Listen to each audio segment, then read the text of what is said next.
Hello दोस्तों, welcome back my channel. तो जिस उम्मीद है कि सब लोग ठीक हो गए। तो यार हमारे एक भाई ने हमें कमेंट किया था कि यार मुझे कमेंट की समझ नहीं असल में आई कि वो क्या पूछ रहे हैं, कि ये पूछ रहे हैं कि जी कि डिवर्मिंग कैसे करते हैं या डिवर्मिंग होती क्या है। तो मैं दोनों बातें बता देता हूँ। सबसे पहले हम बात करेंगे कि डिवर्मिंग होती क्या है। देखिए जी, अक्सर जो डॉग होते हैं, कोई भी पेट वगैरह जानवर होते हैं, उनके पेट में जो है कीड़े वगैरह पड़ जाते हैं, तो जिसकी वजह से वो खाना पीना कम कर देते हैं, वीक हो जाते हैं। अक्सर लोगों की शिकायत होती है जी कि हमारी जो फीमेल डॉग है वो हीट साइकिल में नहीं आ रही। यही प्रॉब्लम होती है। तो कुछ की ये भी प्रॉब्लम होती है जी कि हमने मीट तो करवा लिया लेकिन वो कंसीव नहीं कर रही।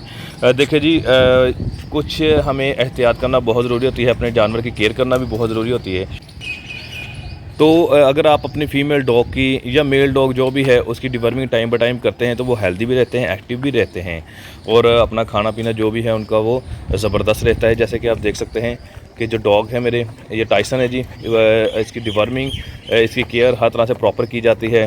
तकरीबन सभी की मैं केयर करता हूँ। ये फ़ीमेल डॉग, ये जो मेरे पुराने दोस्त हैं जो देखने वाले हैं उनको पता है कि इस जो है अप्रैल को मैंने इसके जो बच्चे हैं मैंने सेल किए हैं। तो अब से दोबारा जो है हीट साइकिल में आने वाली है। तो टाइसन के साथ इसको मैंने मीट करवाया था, तो इस दफ़ा फिर से हम टाइसन के साथ मीट करवाएंगे। तो मैं टाइम बाय टाइम इनकी जो डिवर्मिंग वगैरह करता रहता हूँ ताकि इनका पेट वगैरह साफ़ रहे और ये हेल्दी भी रहें, और इनकी डाइट भी ज़बरदस्त रहती है। तो इसी तरह जी, डिवर्मिंग का यही मकसद होता है, क्योंकि जो स्ट्रीट डॉग होते हैं बाहर के, वो तो जो है डिवर्मिंग वगैरह अपनी कर लेते हैं घास वगैरह खाकर या कुछ भी। तो जो हमारे घर के डॉग होते हैं, पालतू जानवर, इनकी जो डिवर्मिंग हमें खुद करनी पड़ती है। जैसे कि अगर पपी है आपके पास, छोटा बच्चा है जैसे कि बेला है अभी, तो इसकी जो डिवर्मिंग है वो हम करेंगे लिक्विड से। ठीक है, कोई भी वेटनरी स्टोर से आप लिक्विड वगैरह लें और इनको पिला दें। लेकिन जो अडल्ट डॉग होते हैं जैसे कि टाइसन और ब्राउनी है, इनके लिए जो है टैबलेट हम यूज़ कर सकते हैं, वो इनके वेट के लिहाज से होती है। तो इनकी जो डिवर्मिंग वगैरह करना बहुत ज़रूरी होती है। जो डिवर्मिंग का सही तरीका है जी, वो आप इनको जो है रात को अगर खाना देते हैं तो रात को पानी वगैरह या खाना इनके आगे से उठा लें। जितना खाना ये खा लें उसके बाद इनके आगे से उठा लें, और सुबह को उठकर खाली पेट इनकी जो है डिवर्मिंग कर दें, और डिवर्मिंग करने के 2 घंटे बाद इनको खाना दें। इससे आपको अंदाज़ा हो जाएगा कि आपके जो डॉग है उसकी हेल्थ भी ज़बरदस्त होगी, और अगर आपकी फ़ीमेल कंसीव नहीं कर रही या हीट साइकिल में नहीं आ रही तो वो अपने टाइम पर जो है हीट साइकिल में आना शुरू हो जाएगी। और एक हमारे भाई ने हमें कमेंट किया था जी कि मेरी जो फ़ीमेल डॉग है उसने जो पपी जो डिलीवर कर दी है लेकिन उसकी जो ब्लीडिंग वगैरह नहीं रुक रही। तो उसका भी मैं जवाब देता हूँ इसी वीडियो में। देखिए भाई, ये नॉर्मल है, क्योंकि आपने परेशान नहीं होना। वो भाई बहुत ज़्यादा परेशान थे, मुझे कमेंट कर रहे थे, लेकिन यार बिज़ी था मैं, इसलिए वीडियो नहीं बना सका। तो बात ये होती है कि जब भी जो फीमेल डॉग होती है वो पपी डिलीवर करती है तो कम से कम जो है तकरीबन 1 से 2 हफ्ते तक जो फीमेल डॉग है ब्लीडिंग करती रहती है। तो आपने करना क्या है जी, उसके लिए जस्ट आपने उसको साफ़ करना है। हल्का सा नीम गर्म पानी ले और कपड़े या टॉवल के साथ उसको साफ़ करते रहे, ताकि जो पपीज़ आपके हैं वो भी महफूज रहें, उनको इन्फेक्शन वगैरह ना हो। तो बात रही कि फ़ीमेल को कब नहलाना है, डिलीवरी के बाद 1 से 1.5 महीने के बाद आपने अपनी फ़ीमेल को नहलाना है, उससे पहले नहीं नहलाना। इससे होता क्या है कि अगर आप उसको पहले नहला देते हैं तो वो बीमार भी हो सकती है, और पपीज़ पर भी इसका असर पड़ सकता है, वो भी बीमार हो सकते हैं। क्योंकि एक ख़ास जो स्मेल होती है पपीज़ की, क्योंकि आपको पता है कि पपीज़ की जो है स्टार्टिंग में आंखें नहीं खुली होती, उनकी आंखें बंद होती हैं, तो वो स्मेल लेकर अपनी माँ को ढूंढते हैं। अगर आप उनको नहला देते हैं या शैम्पू कर देते हैं तो फीमेल की जो है स्मेल ख़त्म हो जाती है, तो पपीज़ सही से फीड नहीं कर पाते। तो इसलिए ये भी करना होता है कि उसको आप ना नहलाएं ताकि उसकी स्मेल बरकरार रहे, ताकि पपीज़ अच्छे से दूध पीते रहें। और आप अपने पपी जो है उसको कम से कम आपने 2 माह तक जो है माँ का दूध लाजमी पिलाना है।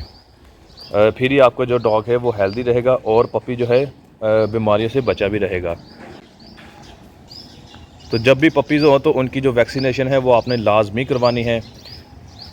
वैक्सीनेशन में आपने कमी नहीं छोड़नी। तो मुझसे गलती हुई थी कि मैंने ब्राउनी की दफ़ा जो है वैक्सीनेशन टाइम से नहीं करवाई, तो ब्राउनी का जो पार्वो हो गया था, इसी वजह से इसकी हाइट वगैरह रुक गई, इसकी ग्रोथ नहीं हो पाई। तो बेला की जो मैंने डिवर्मिंग और इसकी वैक्सीनेशन मैंने टाइम बाय टाइम करवाई है, इसलिए इसकी ग्रोथ भी ज़बरदस्त हो रही है। बस इसको थोड़े दिन पहले एलर्जी वगैरह रही जिसकी वजह से इसका कोट नहीं प्रॉपर हो सका, तो इसका जो है ट्रीटमेंट जारी है अभी। तो जैसे इसकी एलर्जी अच्छी हो जाएगी, गर्मियाँ थोड़ी सी चली जाएंगी, विंटर आएगा तो इसका कोट भी ज़बरदस्त होगा और इसकी ग्रोथ भी ज़बरदस्त होगी।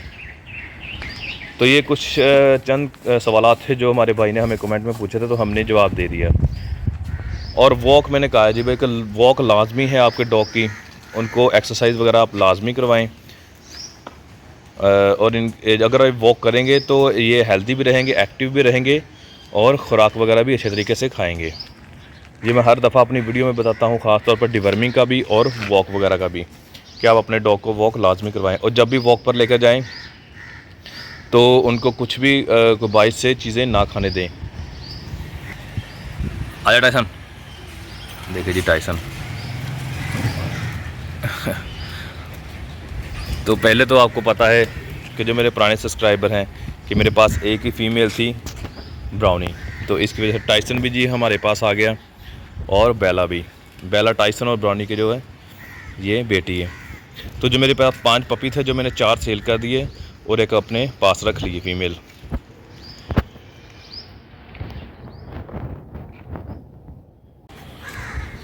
तो मैंने पहले भी बताया जी कि जब भी आपने गर्मियों में अपने डॉग को वॉक के लिए लेके जाना है तो या तो सुबह फर्स्ट टाइम रखें, उसको फर्स्ट टाइम वॉक पर लेकर जाएं जब धूप वगैरह ना हो, गर्मी कम हो, या शाम को लेकर जाएं।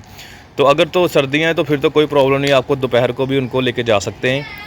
इससे धूप से जो इनको विटामिन डी वगैरह भी मिलता रहता है, क्योंकि अगर आप इनको गर्मियों में लेके जाते हैं बाहर तो इनको गर्मी बहुत ज़्यादा लगती है, प्यास भी लगती है बार बार, और बॉडी जो है इनकी डिहाइड्रेट हो जाती है। टाइसन इधर कम, बेला टाइसन इधर आजा आजा आजा, इधर गंद वगैरह पड़ा है इसलिए मैं इनको उधर नहीं जाने देता।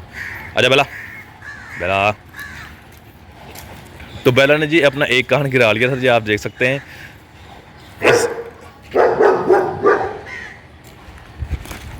क्या हुआ, मेरे बाहर कोई आ गया इसलिए उसको भौंक रहे।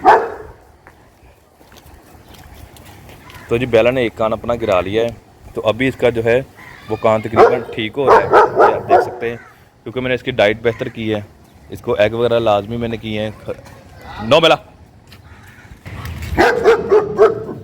तो जी बेला को मैंने डाइट ज़बरदस्त की है, इसको इसकी जो है तकरीबन वीक हो चुकी थी, इसकी वजह से जो इसका एक कान वो नीचे गिर गया था, लेकिन अब तकरीबन बेहतर हो रहा है। ये आप देख सकते हैं, इसने अपना कान उठाया हुआ है, तो बेहतर हो जाएगा, क्योंकि 5 महीने तक जो है पपी अपना कान जो है पूरे तरीके से खड़े कर लेते हैं। तो इस पर भी एक वीडियो मैं लाजमी बनाऊंगा यार, टाइम बहुत कम होता है मेरे पास, इसलिए मैं जो प्रॉपर वीडियो नहीं बना पा रहा। कि अगर किसी भाई को प्रॉब्लम है कि उसके जो पपी का कान वगैरह नहीं खड़े हो रहे, तो आप मुझे बताएं, तो इसके लिए मैं आपको अलग से जो वीडियो बना दूंगा कि आपने क्या डाइट देनी है, क्या करना है, ठीक है। चले जी, उम्मीद है कि मुझे उम्मीद है कि आपको ये मेरी वीडियो अच्छी लगी होगी। अगर अच्छी लगी है तो प्लीज़ इस वीडियो को लाइक करें और मेरे चैनल को सब्सक्राइब लाजमी करें। Thank you ji.